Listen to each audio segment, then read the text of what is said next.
Karibu kwenye ubunifu wa kisasa wa ramani ya nyumba yenye muonekano wa kuvutia na mpangilio bora wa ndani.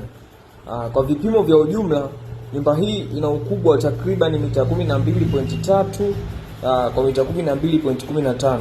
Ukubwa unarahisisha matumizi mazuri ya kila nafasi bila kubanana. Tukija kwenye floor plan hapa, mpangilio wa ndani, kuna front porch ambayo ni baraza la mbele. Unapoingia unapitia kwenye baraza la mbele lenye ngazi nzuri, likitoa muonekano wa kifahari na sehemu ya kupumzika kabla ya kuingia ndani. Namba 2, kuna sitting area ambayo ni sable. Kutoka hapo unaingia kwenye sable kubwa, sitting area iliyo katikati ya nyumba. Ina nafasi ya kutosha kwa samani na ina madirisha makubwa yanayoruhusu mwanga wa asili na hewa. Pia kuna dining area. Hii ni sehemu ya chakula. Kwa upande wa kushoto kuna dining area iliyounganishwa vizuri na sable inayorahisisha matumizi ya familia na wageni. Pia kuna kitchen room ambayo ni jiko. Karibu na dining kuna jiko kitchen lenye mpangilio mzuri wa kazi pamoja na mlango unaoelekea lily porch, mlango wa nyuma kwa matumizi ya huduma za nje. Pia kuna sehemu ya vyumba, private area. Hapa kuna master bedroom ambayo ipo upande wa kulia wa nyumba.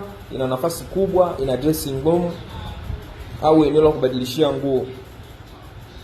Pia ina choo chake binafsi. Hii inatoa faragha ya hali ya juu kwa mmiliki wa nyumba. Kuna bedrooms, vyumba vya kawaida. Kuna vyumba viwili vya kulala juu, top side ya plan.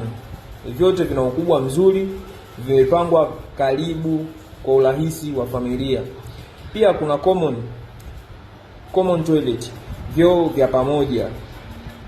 Kuna vyoo viwili vya pamoja vilivyowekwa katikati ya vyumba kwa urahisi wa matumizi yote ya ndani ya nyumba. Pia kuna passage au corridor.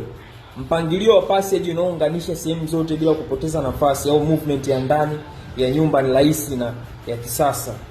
Kwa muonekano wa nje, exterior design, kwa upande wa nje ina muonekano wa kisasa na ni ya kuvutia. Pia roof plan yake imekaa vizuri, ina front view.